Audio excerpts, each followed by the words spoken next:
Sonko yabo oh yeah.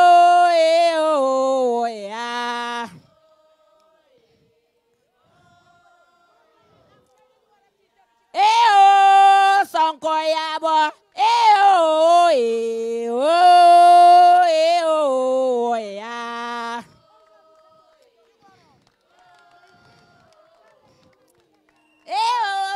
Sonko yabo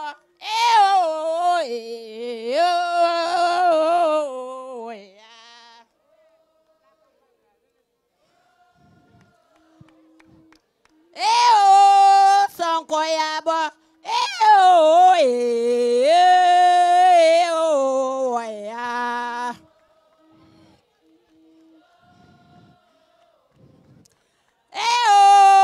la red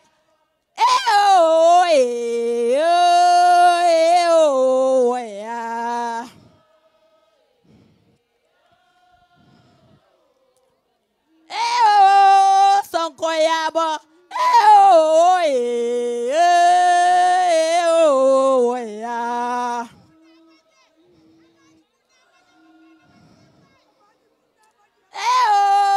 Sonko yabo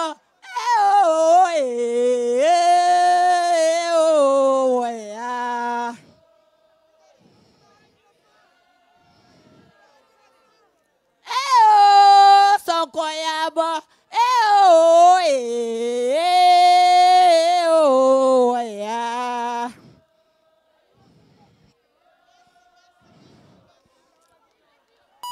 Allez, merci beaucoup.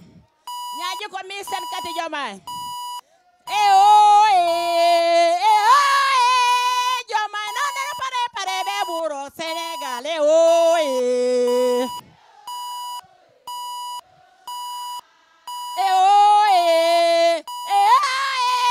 Diomaye non ne pare be buro Sénégal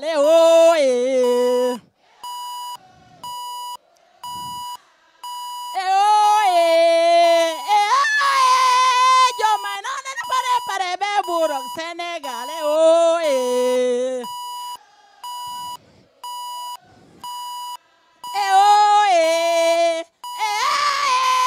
Diomaye non ne pare be buro Sénégal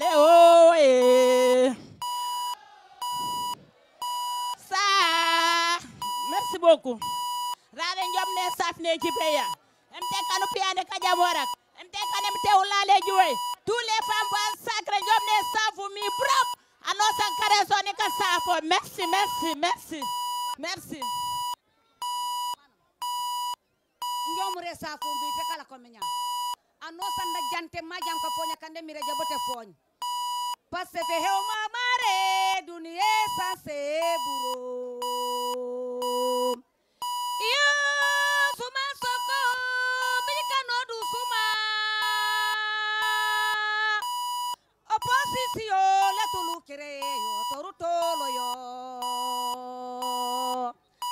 Jamagen buga jamalen buga Sénégal buro mano sanda jukororo ajola pana jukororo amandina jukororo Sénégal bena bopula passe fe hew mamare duniye sanse buro iyo suma sonko bijikano do suma opposition le tulu kire yo torutolo yo jamagen buga jamalen buga Sénégal buro mano sanda jukororo ajola ra jukororo amandina jukororo Sénégal bena bopula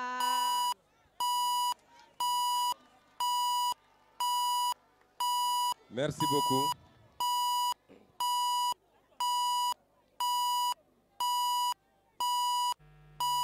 Merci beaucoup. Ziguinchor ni Saful. Kati Bignona koke. Ni jamude Bignona. Kati Oussouye. Muy juju powde kati Oussouye. Ni jamut. Kati Sichor.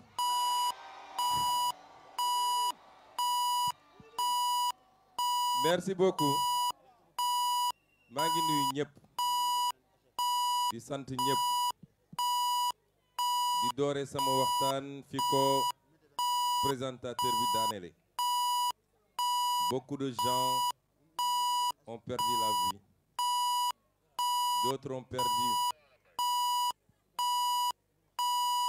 leur intégrité physique, d'autres avaient perdu la liberté, d'autres ont perdu leur travail. Loolu lépp, on ne peut pas passer ça par perte et profit. Moo tax le 17 novembre, après avoir conquis une majorité écrasante Assemblée nationale, bokk na ci ñi njëkk a voté wala bokk na ci ñi voté mooy de retirer la loi d'amnistie.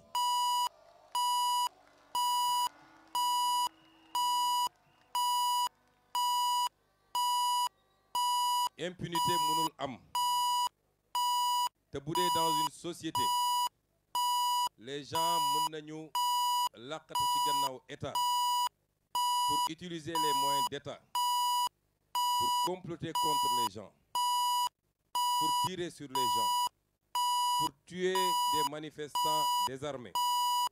Ñu pare na loolu yëpp nañ ko effacer comme si ça n'avait jamais existé.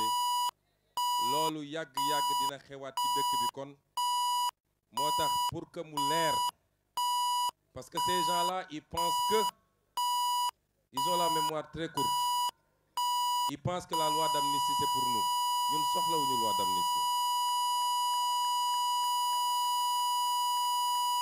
Quand bi ñu yónnee ay nit ñu fekk ma à la prison de Cap Manuel proposer une loi d'amnistie, je leur ai dit qu'on n'a pas besoin de loi d'amnistie. Benn élément moo ñu intéressé woon mooy na xale yi ñu jàpp ci prison bi te yoruñu faa nekk ñu génne leen. Mais une loi d'amnistie qui crée l'impunité pour des assassins, ñun d'accord uñu ci. C'est pourquoi quand ils ont persisté, ma jox instruction notre groupe parlementaire. Si cette loi d'amnistie c'est pour libérer les jeunes de la prison, votez oui. Si c'est pour couvrir les crimes de sang, votez non. Tous les députés Pastef ont voté non à cette loi d'amnistie. Kon ñun laqatuwuñu ci gannaaw loi d'amnistie, on n'en a pas besoin. Et tous les dossiers qui sont sur la table de la justice nañ ko génne waat teg ko leeral ko ba mu set wicc ñu xam lan la ak kan la. Élection bi comme nag campagne bi dañu fas yéene def ko campagne thématique parce que politique li ñu def fii yëpp baax na, il faut mu xumb, il faut de l'animation, il faut de la musique, il faut, mais avant tout politique c'est parler de ce qui va faire avancer le pays, c'est ça la politique. Mais avant de dire ce qu'on a prévu de faire pour le pôle Casamance, pour le pôle sud mooy pôle Casamance, dinaa dugal benn parenthèse bu ndaw, que tout le monde puisse nous comprendre et nous accompagner. Campagne électorale, campagne nationale, c'est très difficile. Nous sommes de 2017 à maintenant suñu 6e campagne nationale. Mais de 2022 à maintenant, nous sommes à la 4e campagne nationale. 2 campagnes nationales en 2022, 2 campagnes nationales en 2024, avec des écarts de 6 mois. Première campagne 2024, on est sorti de prison pour enchaîner une campagne en plein mois de Ramadan. Loolu suñ leen ko waxul ak suñ leen ko waxee dafa métti physiquement. Dafa métti ci ñun, dafa métti ci sécurité bi, dafa métti ci communicants yi, et c'est pourquoi il faut que nit ñi di ñu jàppale et qu'ils nous accompagnent. Au début de cette campagne dama doon le directeur de campagne qu'il faut que ñu liggéey pour rassembler les gens par pôle, de grands rassemblements où on délivre le message pour ce pôle. comme ça coono physique bi wàññeeku tuuti bu ñu fàtte it ni en tant que premier ministre dañuy continuer de coordonner l'action du gouvernement même en étant en campagne. C'est pourquoi il faut qu'on accepte ce genre d'organisation rawatina nag dans les régions ou les départements yoo xam ne leer nañu gagné nañ fa bu yàgg parce que depuis des années toutes les élections qui se passent là-bas nous les gagnons largement et la région de Ziguinchor, et c'est tout à votre honneur, en fait partie. Kon il faut ñu économiser du temps pour consacrer ce temps à d'autres départements ou d'autres régions qu'on avait perdu lors de l'élection présidentielle. Parce que l'objectif, c'est de gagner, à défaut de tous les départements, au moins 90% des départements. Est-ce que l'on est d'accord avec nous? Vous êtes d'accord avec nous?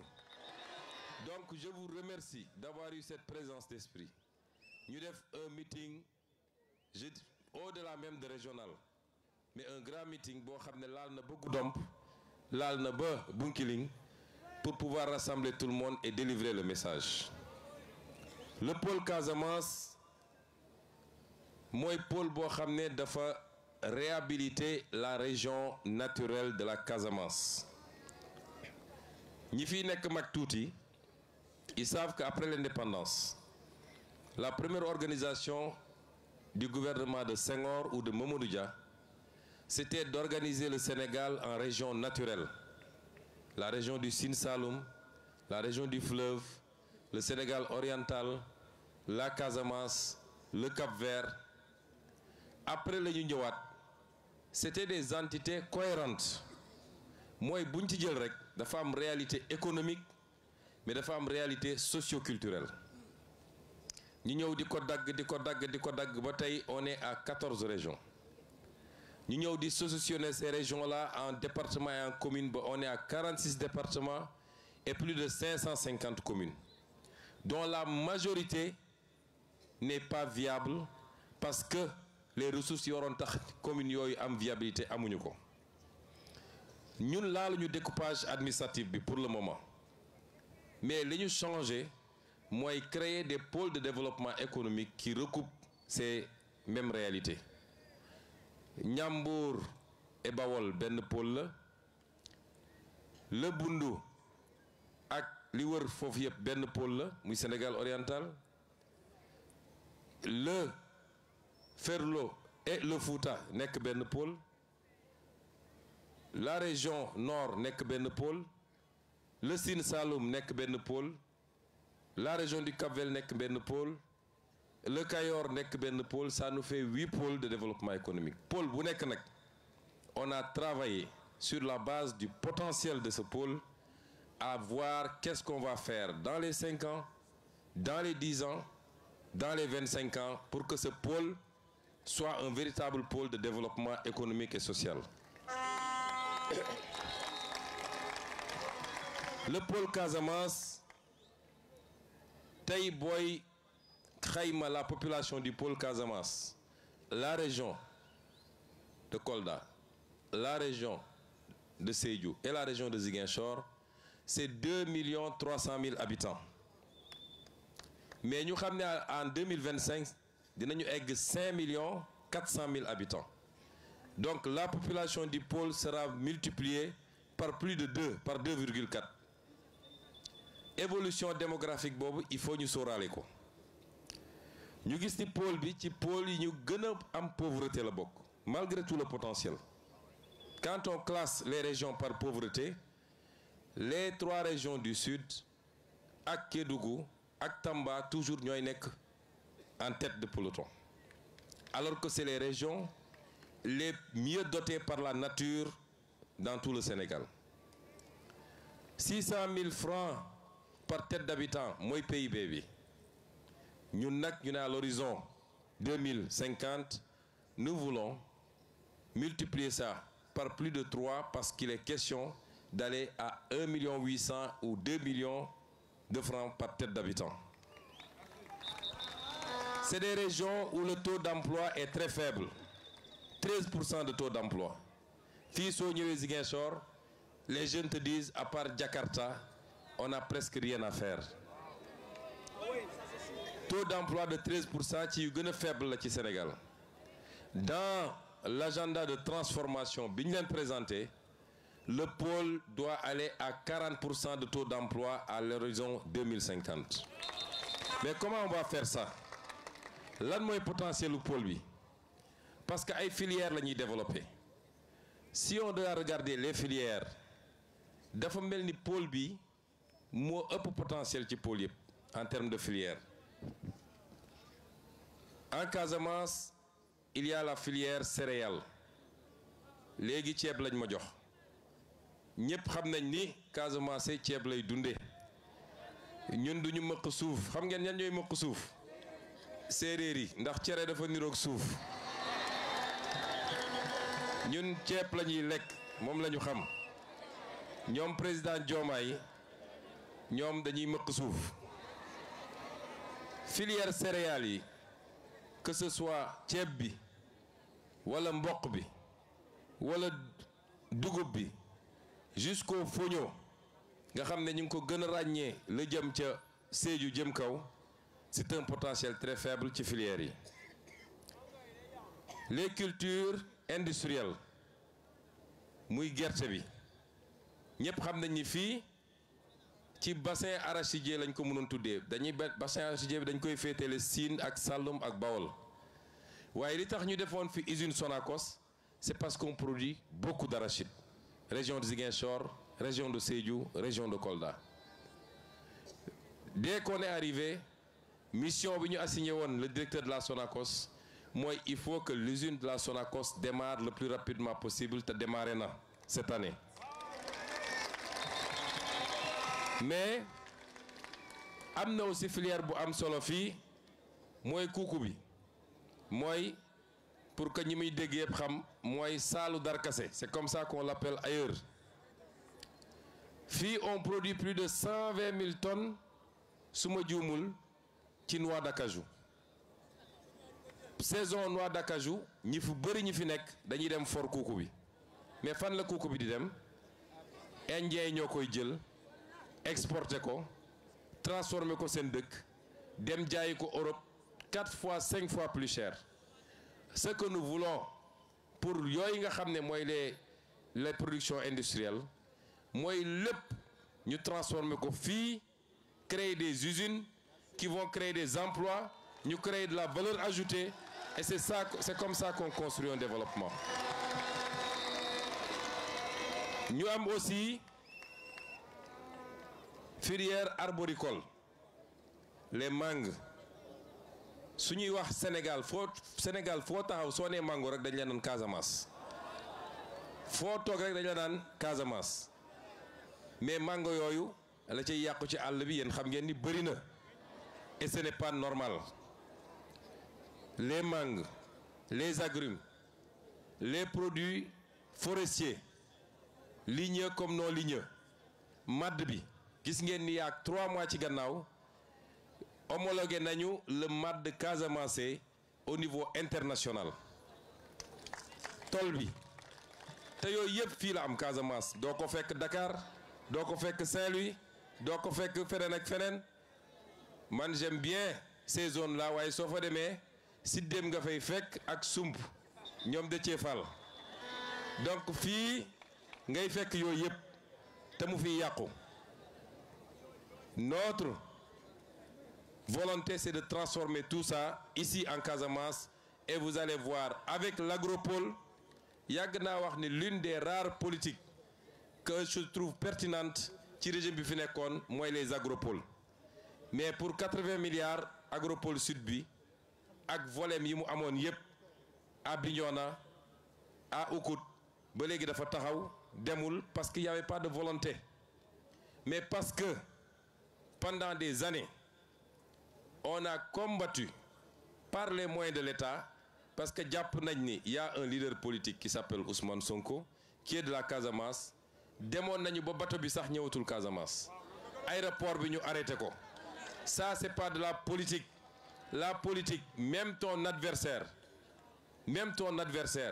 s'il est maire d'une ville, la nga xam ne dafa war a dem ci ville boobu da nga ko koy jox parce que dans cette ville nu mu tuuti am na quelques Ziguinchorois qui ont voté pour Macky Sall et donc retard yi ñu am yépp ba ci agropole bi loolu moo ko andi aéroport bi que nous comptons ouvrir au plus tard en début janvier mais jàpp naa ni fii ak décembre dinañ ko ubbi parce qu'on a fait ce qu'il fallait en termes de mobilisation des ressources warul woon yàggee nii et pire encore l'aéroport de Tobor nga xam ne moo waroon tax ñu arrêté aéroport bi il l'avait arrêté pendant toutes ces années-là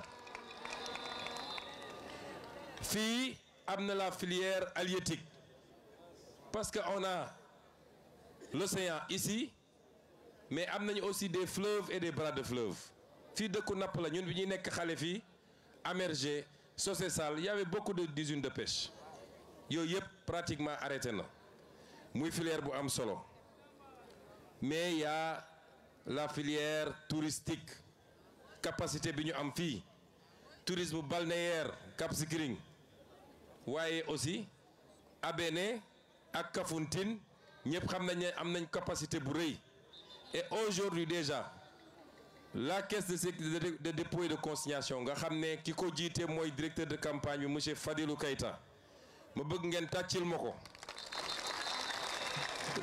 la caisse de dépôt et de consignation ak SAPCO bi nga xam ne Serigne Mboup pas Serigne Mboup politicien wala homme d'affaires mais Serigne Mboup bële am na ay programme ñuy taxawal pour que plus tôt et le plus rapidement possible ñu lancer le programme touristique pour la zone Abéné Kafountine mais tout en relançant également le programme touristique bi nga xam ne mooy bu Cap Skirring tourisme balnéaire mais écotourisme aussi parce que ku wax Casamance wax nature wax la forêt wax yeneen ak yeneen ak yeneen yooyu yëpp muy ay programme yoo xam ne ñu bëgg a taxawal la ci 5 ans yi lancé ko mais am na loo xam ne ci 10 ans lañ koy def mais sur le plan logistique dinañu yeggali dans quelques semaines ou quelques mois le tronçon bi nga xam ne mooy permettre nga jóge Gambie ba dugg Guinée-Bissau te mu yéexoon trop on va le faire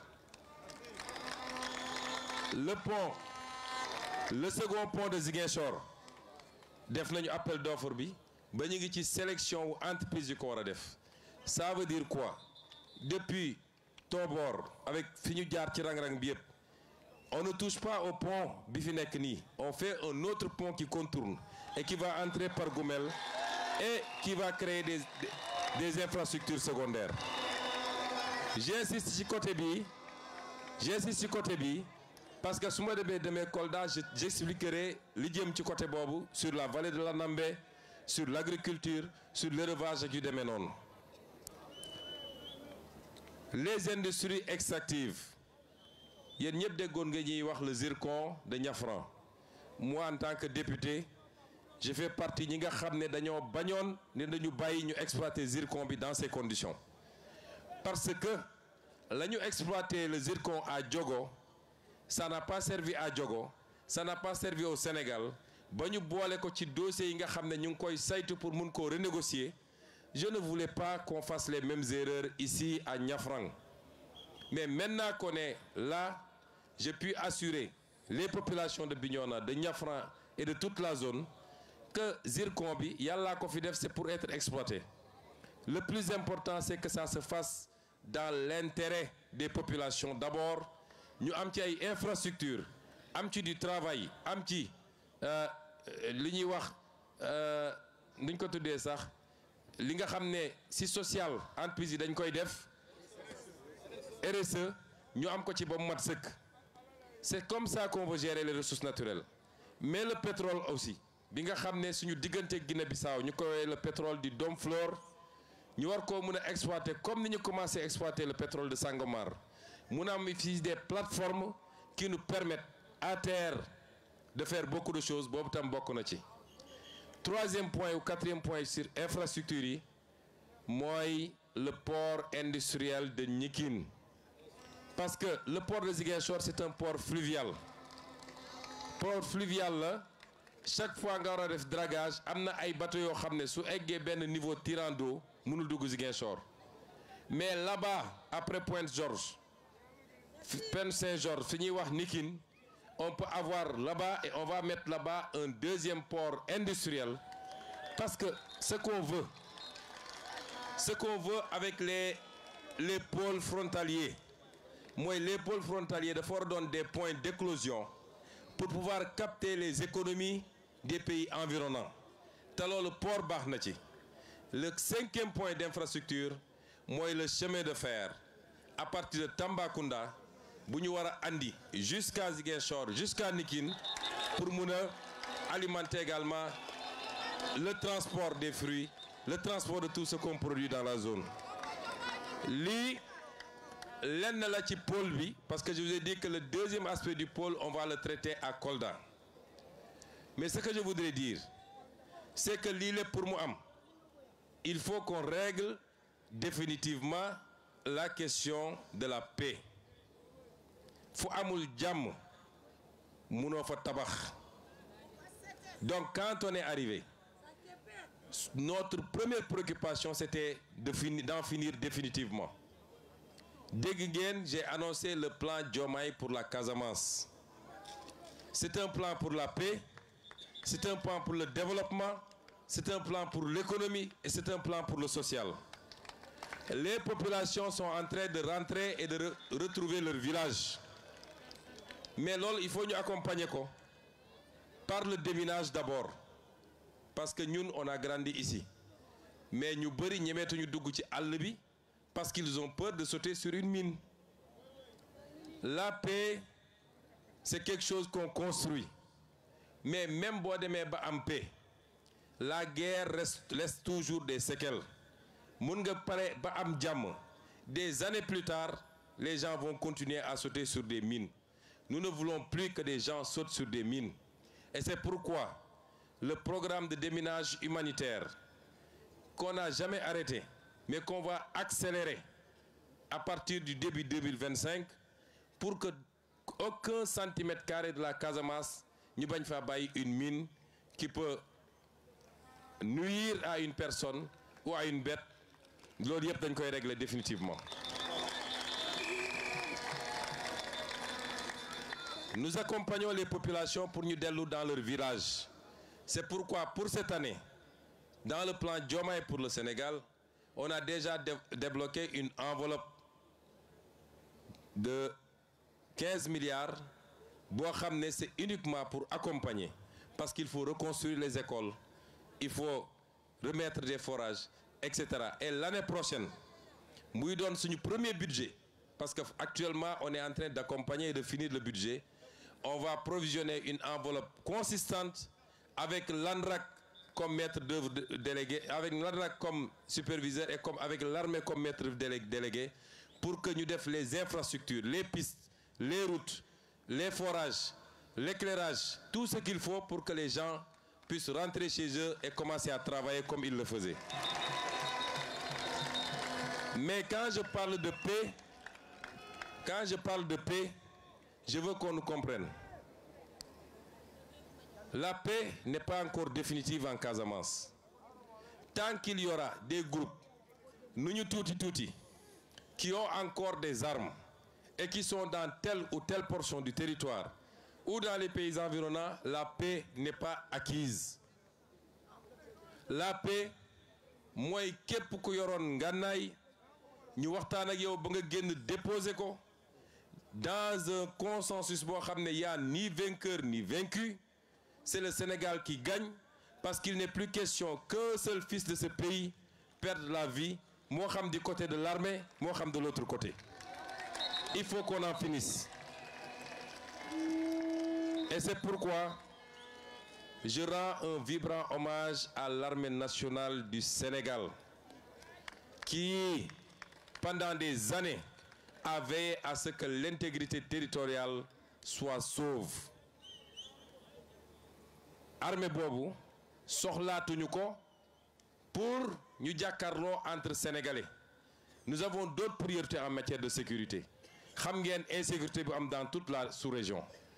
aujourd'hui la priorité c'est l'est du Sénégal, c'est la Falémé, pour que nit yu nekk ci yeneen côté bañ a mun a traverser avec des armes pour venir faire du terrorisme au Sénégal. C'est là où on a besoin de notre armée. Et c'est pourquoi li ma waxoon en 2019 lors de notre meeting de Bignona, j'avais dit si je suis élu man maay dem fekki ñi ne ci biir àll bi, parce que c'est mes papas, c'est mes neveux, c'est mes cousins, c'est mes frères, man maa leen dem fekki jàpp seen loxo génne leen.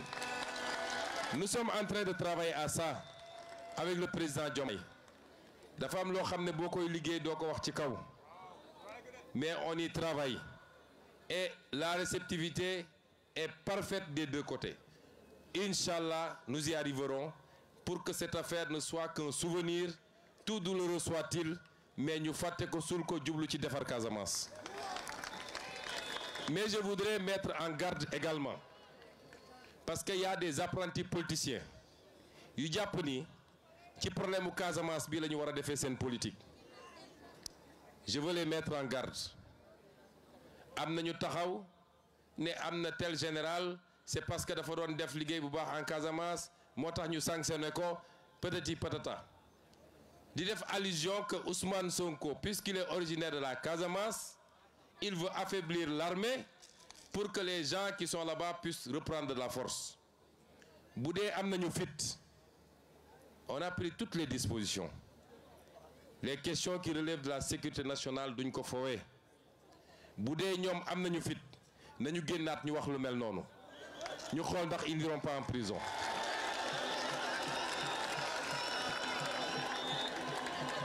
fii kenn sanctionné wu fi un général wala un militaire parce qu'il combattait la rébellion. li tax ñu def la ñu def mu jóge ci armée ñi nga xam ne dañ doon pexe ci élection bii pour que ñuy bañ koo yeggali wala président Bassirou Diomaye Faye bañ a toog, loolu rapport bu ñu fekk la fii, loolu tax ñu jël matuwaay ñu jël, mais ça n'a rien à voir avec le conflit casamançais. Il faut que les gens reviennent à la raison. Combattre un adversaire politique, pendant des années tu l'as traité de rebelle, tu l'as traité de tous les noms. Moi je suis la preuve vivante que le Sénégal est un et indivisible.